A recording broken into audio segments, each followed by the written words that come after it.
ny mofinaina isan'andro atolotry ny mpitandrina rakotina valina maoly.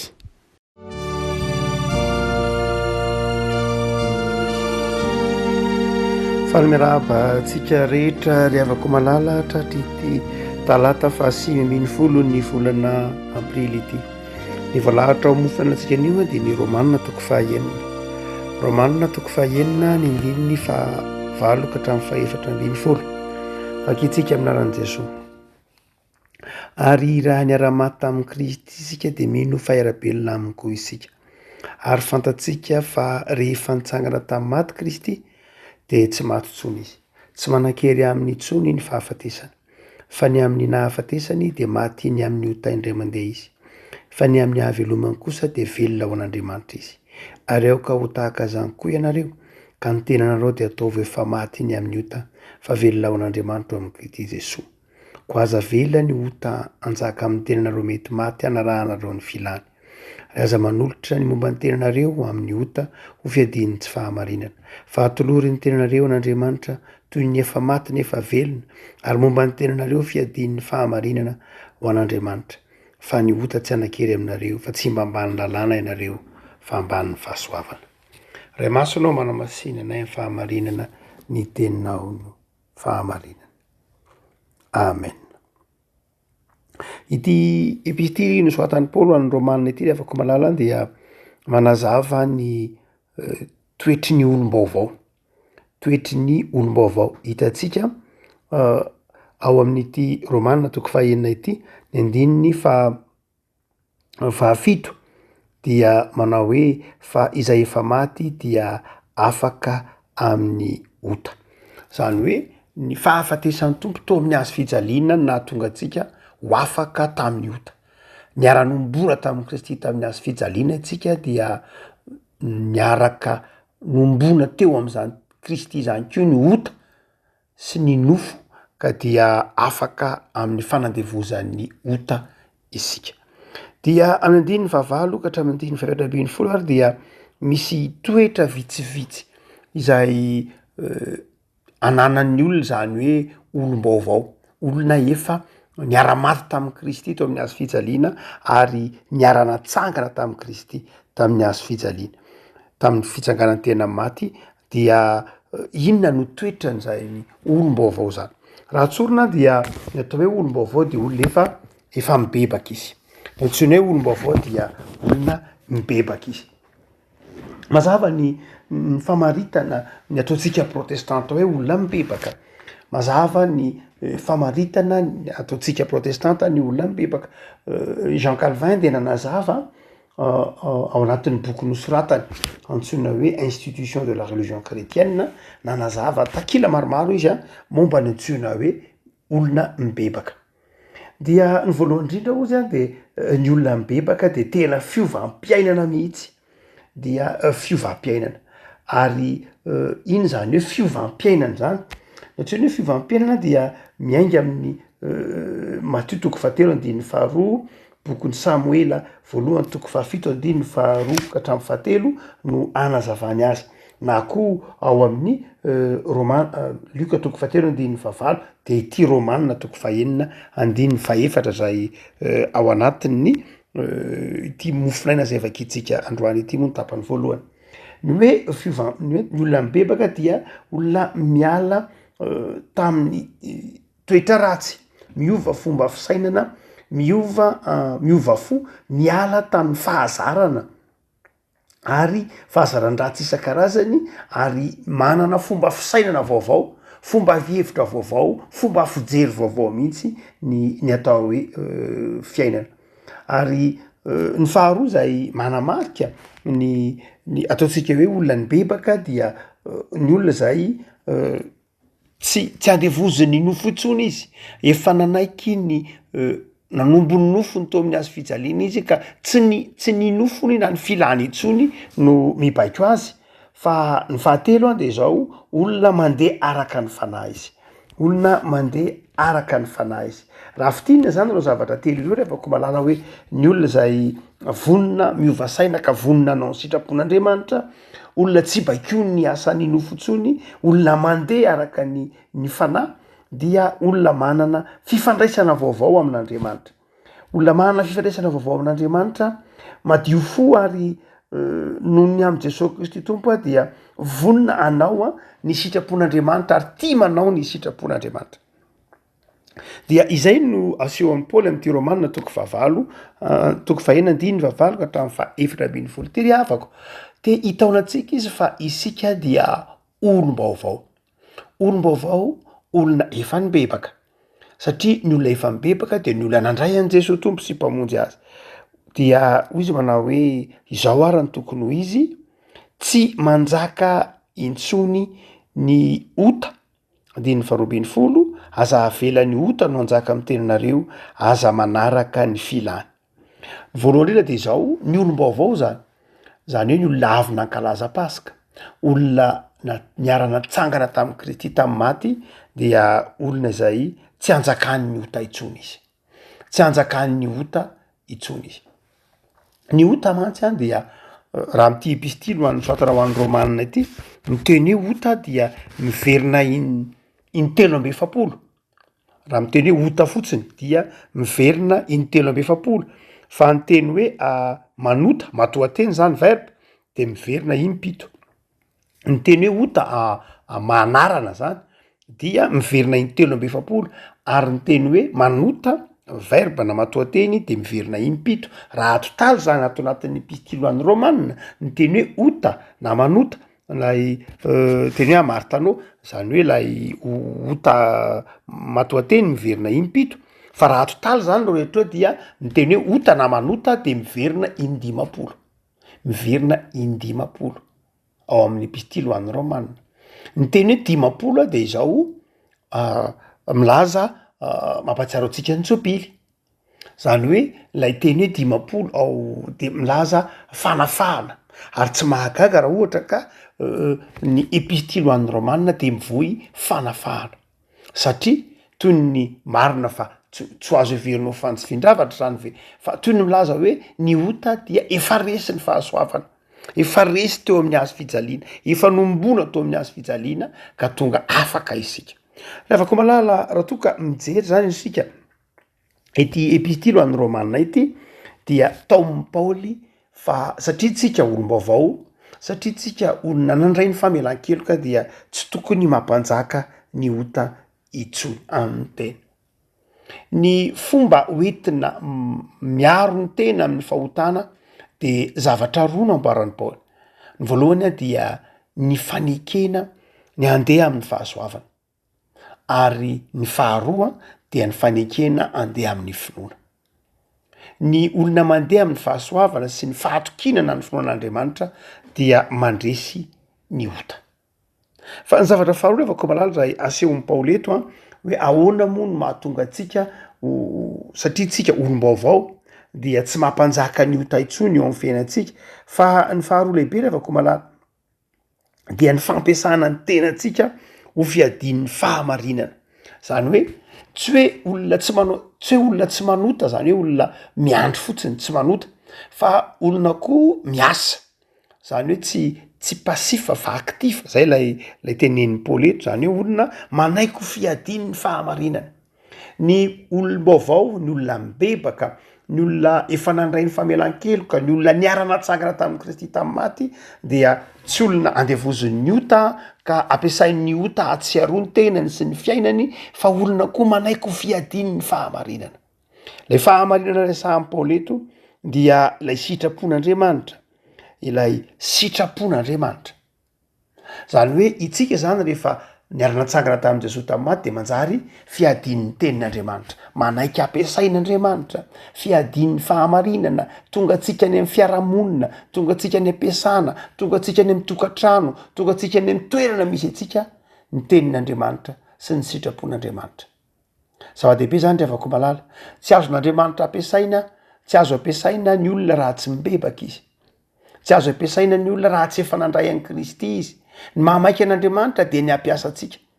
Fa melony ny ampiasany antsika nefa de ny namaiky azy de ny nanadio antsika. Mba ho afaka amin'ny faharitoana isan-karazany, de niarana tsangana tamin'i Kristy isika, de manana fiainana vaovao, ary zay ianao mahana fiainana vaovao tsy tokony ho azon'lay ratsy ho ampangaina ianao, tsy ho azon'lay ratsy aratsiana, tsy azon'lay ratsy tenenany ratsy akory aza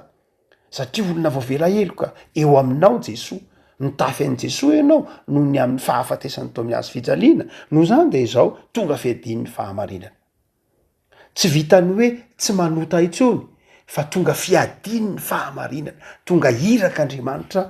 mitondra ny fahamarinana amin'ny fiarahamonina rehetra zay mahazava-dehibe ny fibebahana ry avako malala lay fibebahana tsy de tanjona loatra mandeha ho azy ray mantsy misy apetra-panontaniana hoe efa mibebaka venao efa mibebaka venao de am'izay fotoan'zay le fibebahana manjary toy ny tanjona fa le fibebahana nge ry avako malala tsy tanjony fa le fibebahana nge fitaovany dingane zany hoe rehefa mibebaka ianao ny mahamaika ny tompo de ny fibebahanao mazava ho azy tahaklay zanak'Adala io arak'ilay ndrasantsika tamin'ny fampianaran'ny Calvin teo ao hitatsika io ao anatin'ny bokyny Jeremia toko faefatra andininy voalohany toko faefatra andininy voalohany andininy fahatelo sy faefatra bokyny Isaia toko valo amby dimapolo andininy fadimy sy fahafito sy ny sisa rehetra ny hoe fo vaovao fa tsy zay ihany fa matoa ianao mibebaka matoa anao no avaozon'ny tompo de tian'Andriamanitra ianao no ampiasainy ho fiadian'ny fahamarinana fa ny farany ry avako malala de zao eo am-panatanterahana ny asa ary ianao rehefa no ahafahan'ny tompo ianao nandray ny famelan-keloka tonga olom-baovao tsy manota tonga olom-baovao tenenin'ny tompo eo hoe fiadian'ny fahamarinana sy ny fitiavan'Andriamanitra de inona no mitranga hoy ny andininy faefatra ambin'ny folo ny ota tsy anakery aminareo fa tsy mba amban'ny lalàna ianareo fa amban'ny fahasoavana tena tsy manakery amintsika tokoa ve ny ota tena tsy manota tokoa ve isika ny valiny ry avako malala de izao tena mbola manota ihany mety manota ihany isika mety manota ihany isika fa izao ambany fahasoavana isika dia tsy manakery amintsika ny ota inona ny hevitra zany raha miteny Paoly etony hoe amban'ny fahasoavana isika ry avako malala fa tsy amban'ny lalàna de ny dikany de izao Andriamanitra de nanome antsika ny lalàna mididy folo sy ireo lalàna maro isan-karazany eo amin'ny testamenta taloha de hoy Paoly amin'ny Galatiana toko fahatelo andininy fahasivy ka hatramin'ny fahatelo ambin'ny folo ny izay rehetra eo amban'ny lalàna dia eo amban'ny ozon'ny lalàna zany hoe raha ohatra ny olona ka mieritreritra manao hoe ny lalàna no amonjena zany hoe ny fifanarahako amin'Andriamanitra zay no azahoanao azy ataovy hoe za mifanaraka amin'Andriamanitra mba hanaraka ny lalànany sy ny sitrapony ary de manaiky hanaraka an'io lalàna io de hoy Paoly manao hoe manjary ny ny ozon'ny lalàna no mianjady fa itsika tsy ny lalàna loatra ny fanarahan'Andriamanitra atsika tamin'ny alalan'i Jesoa fa ny fahasoavana tsy hoe tsy ilaina akory le lalàna sanatria zany ho Paoly anota ary vezantsika satria tsy amban'ny lalàna andininy fahadimy ambin'ny folo sanatria zany tsy hoe satria tsy amban'ny lalàna isika dia tsy manota fa izao ry avako malala satria tsy amban'ny lalàna atsika fa amban'ny fahasoavana de izao ny sazy ateraky ny fantikan-dalàna dia tsy fahafatesana intsony raha ohatra ka eo amban'ny lalàna isika dia tsy misy olona na iray aza marinina araka ny lalàna Galatiana toko fahatelo andininy fahafolo raha ohatra hoy Paoly ka ny lalàna no ijerena de izao tsy misy olona na anankiray aza marina amin'io lalàna io ary rehefa diso amin'ny lalàna anankiray monja ny olona am'ireo lalàna anjatony misaotra masina raha ohatra ka diso amin'ny lalàna anankiray monja ny olona de diso amin'ny lalàna rehetra izy ary rehefa diso amin'ny lalàna rehetra izy raha ambany lalàna izy de izao hiara-ny fahatezeran'Andriamanitra fa satria tsika tsy eo ambany ozon'ny lalàna de izao na sanatria mandika lalàna azy isika de izao tsy ilay sazy ateraky ny fantikan-dalàna no miatra amintsika nohony ny fahasoavana fa ny fananaran'Andriamanitra ny fanitsian'Andriamanitra satria tsika mba ny fahasoavana de izao ny fanahy masin'Andriamanitra no mampibebaka atsika no miteny amintsika ary mety mazava ho azy manitsy atsika Andriamanitra mety mikapoka atsika Andriamanitra fa izao eo ambany fahasoavana atsika zany hoe raha manota isika tsy miandry atsika akory tsy hoe nanota isika dia avy hatrany de maty na any amin'ny elo na any amin'ny fahaverezana mandrakizay ny olona amban'ny lalàna noho zay ny lojika ny lalàna fa ny lojika ny fahasoavana tsy zay lojika ny fahasoavana de izao mety manota isika satria olombelona fa izao noho ny amin'ny tompo dia mibebaka isika amboary ny tompo isika tefeniny tompo isika zay ny hoe ambany ny fahasoavana re afako malala rahandray mantsy rehefa manota ny olona dia hoy izy manao hoe tsy ilaina ange zany ny lalàna ka de afaka manota isika tsy ry afako malala ny olona ambany fahasoavana de manaiky fa manota izy satria ny lalàna eo fa ny olona ambany fahasoavana kosa de manaiky sy mino fa na de nanota azy izy de tsy ny fahafatesana akory ny miandry azy fa ny fanamboaran'Andriamanitra sy ny fitiavan'Andriamanitra azy raha miteny hoe ambany fahasoavana eto afako malala de ahitsika fa tsy ilay lalam-piarahamonina akory io hoe tsy ambany lalàna isika de hoe satria tsika ambany fahasoavana zany de tsy andohetra satria tsika ambany fahasoavana de tsy anaraka code de la route tsy zay loatra fa reny dia lalàna ny fiarahamonina de ajain'ny olona ambany fahasoavana reny zavatra fifanarahana moraly eny amin'ny fiarahamonina de tokony ho modeliny zany ary tsika ho paoly tokony tsika no modely ny olona ambany fahasoavana tokony ho modely amin'ny fanarahan-dalàna amin'ny fanarahana ny lalam-piarahamonina amin'ny fanajana fotoana amin'ny fanajana ny fahadiovana ny olona ambany fahasoavana ny tokony modely amintsika reny lalam-piarahamonina reny tsy reny ity lalàna resahan'ny paoly ity fa izao lay lalàna mikasika ny soteriologia lay lalàna mikasika ny famonjena io resahan'ny paoly io fa ny lalam-piarahamonina dia tokony ho ajain'ny olona rehetra indrindra aza ny olona manana mandray na miaina ny fahasoavana tahak'izany koa lalam-piangonana mety misy lalam-piangonana re afako malala lalam-piangonana mety misy fandaminana tsy lalàna loatra reny fa fandaminana dia ajaitsika reny fandaminana maro samihafa ny olona ambany fahasoavana de manaiky izay fandaminana izay fa na izany ara ny olona mpandamina koa de tokony atsiaro fa ny fandaminana tokony fandaminana eo ambany fahasoavana fa tsy fandaminana eo ambany lalàna misy karazam-pandaminana ro anatin'ny soratra masina ao anatin'ny fiangonana re avako misy fandaminana ao ambany lalàna fa misy fandaminana koa eo ambany fahasoavana fandrandray ny fandaminana eo ambany lalàna no hitondrantsika ny raha-raha-piangonana de manjary saingana indray tsika re afako malala fa misy fandaminana eo ambany fahasoavana ny fandaminana eo ambany fahasoavana de tokony ho mandeha araka ny fahasoavana re afako malala fa nahoana de zao ny mpino mandeha amin'ny fahasoavana de tokony ho anaja io fandaminana zay apetraky ny fiangonana io tsy ametra-panontaniana indray manao hoe inona moa zany tompoko ny fandaminana ambany fahasoavana inona koa ny fandaminana ambany lalàna mazava ho azy fa ny fiangonana manana ny fampianarana manana ny soatra masina rehefa manapa-kevitra de mieritreritra n'zany rehefa manapa-kevitra ny bevitra raha manapa-kevitra ny fiangonana sy dia manapa-kevitra eo ambany fahasoavan'ny tompo izy tsy manapa-kevitra miainga amin'ny lalàn'ny didy folo fotsiny ihany izy ka miainga amin'ny fanerenana miainga amin'ny lafinjavatra tahaka zany fa miainga ao anatin'ny fanajana ny fahafahana ny fitiavana ny fifaliana no zany ambany fitarian'ny fanamasina no zany de fantaminan'ny fiangonana afako malala de fantaminana tena ambany fahasoavana de tokony ajain'ny mpino izay mandeha eo ambany fahasoavana zany afako malala olom-baovao ary isika olom-baovao ao amin'ny tompo de inona ny tokony ho toe-panahintsika navelan'ny tompo eloka de izao hoy ny filazan'ny paoly azy manao hoe tsy manan-kery aminareo ny ota resy ny ota tsy baikio ny ota itsony isika azotsika ataony tsy manota itsony azotsika ataony tsy andevozon'ny ota itsony noho ny amin'ny Kristy noho ny amin'ny fibebahana ary azotsika atao no fiasany ny fahamarinana zao nefa olombelona ihany isika zanak'Andriamanitra mety menjera zanatr'indrany de zao mibebaka isika mahalala mibebaka mahalala miverina amin'Andriamanitra ny fibebahana zay midika ho tsika to fiverenany lay endrika Andriamanitra indray fiverenany ilay toetra tahaky naharian'Andriamanitra hatrany am-piandohana Jesosy Kristy tompo raha tonga taty ambonin'ny tany maty teo amin'ny hazo fijaliana de namerina indray lay endrika Andriamanitra simba ny fahotana tao amin'ny Genesis toko 7 noho zany de zao raha sanatria tsika mety alay-panary afako malala de zao tokony mitodika mandrakariva amin'Andriamanitra isika tsy manamely tena isika tsy mandany tsy manamely tena anatrehan'Andriamanitra tsy manamary tena koa tsy manaiky ampangain'lay ratsika io fa olom-baovao zanak'Andriamanitra ary satria zanak'Andriamanitra de zao ambany fahasoavana ny olona ambany fahasoavana de olona afaka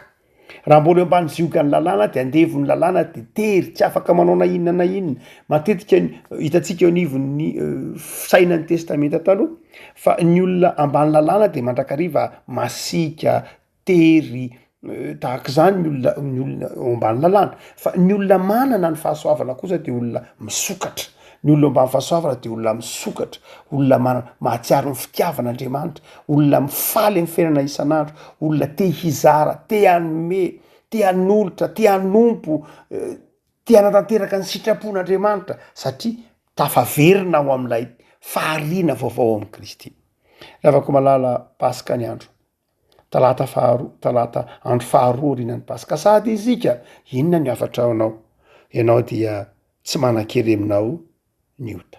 tsy ambany lalàna ianao zany hoe tsy ny fahatezeran'Andriamanitra kory ny miandry ianao na inona na iza ianao rehefa niara-nitsangana tamin'ny maty de zao tsy ny fahatezeran'Andriamanitra intsony miandry ianao fa ny fahasoavana de zao ry havako malala mandeha hanary amin'ny fahasoavana isoro ny tahotra ny tebiteby ny tahotra ny fahafatesana ny tahotra ny tsy aomby ny tahotra ny oresy ny tahotra ny afabaraka zany rehetra any dia karazana tahotra mamatotra atsika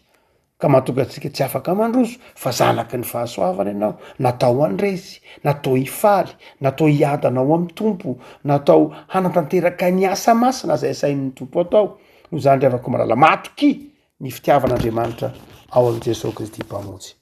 ivavaka isika. Tompo misaotra anao zahay misaotra noho ny fitiavanao sy ny famindramponao fa efa nataonao olom-baovao zahay olom-baovao ka tsy manjaka aminay na amin'ny tenanay na amin'ny fiainanay ny ota fa fiadiana sy fiasan'ny fahamarinana izay no fitaovam-piasan'ny fahamarinanao eo amin'ny fiarahamonina eo amin'ny toerana rehetra zay misy anay ary tsy amban'ny lalàna izahay tsy tsaraina araky ny lalàna zahay mampianatra anay manaja ny lalàna ianao ny lalàna zay mitaona anay ho marina so mahitsy fa ny fahasoavanao kosa no manadio anay ary amin'ny alalan'ny fahasoavanao no ahafahanay manompo anao tompo misaotra anao ray ny amin'ny famonjena nataon'i Jesosy Kristy zanakao malala anao ataovy ambany fahasoavana mandrakariva tompo ny fiainanay ataovy hitanay ny fahasoavanao sy ny fitiavanao ary amin'izao fiainam-baovao Pasika izao de aoka ho hitanay ho hitan'ny mpiarabelona aminay ety aminay ny fahasoavanao ho hitanay amin'ny fiainana isan'andro ny fahasoavanao mandalo zavatsarotra zahay amin'ny fiainana isan'andro ny fahasarotam-piainana de ampiasao zay tompo fiadian'ny fahamarinana barika amin'ny toerana maro samihafa ny ota ampianaro zahay ho vavolombelon'ny fahamarinana sy ny fitiavanao amasiny ny fiainana isan'andro de rakofy amin'ny fahasoavanao ny fikelezana anay amin'ny asa taonay misaotra Jesosy